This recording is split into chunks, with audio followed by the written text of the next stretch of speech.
So ayan guys, bali ito naman yung sunod kong ililipat. Ayan.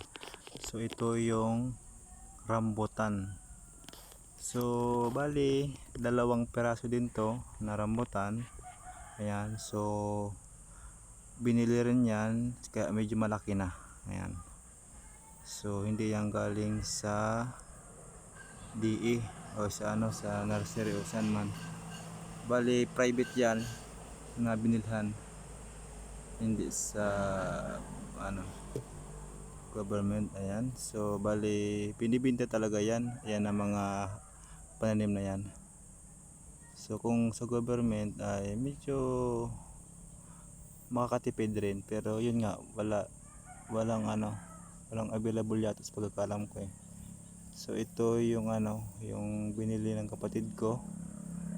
Ayan, doon yan sa sa Castilla yata yun eh. Ayan, so dalawang rambutan yan, malaki na. So syempre kung bibili ka talaga, pipiliin mo talaga yung malaki na, maganda. Ayan. So mataas na siya kasi inalagaan yan doon.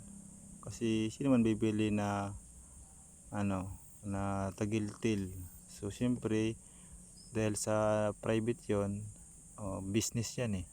So kaya inalagaan talaga ng maayos. Ayan. So dalawang rambutan, pwede na yan.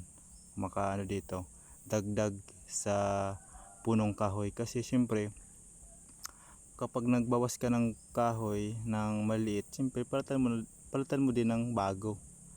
So yung kahoy na pwede mapakinabangan. So ayan, hanggang dito na lang guys yung aking video. Thank you sa iyong panood.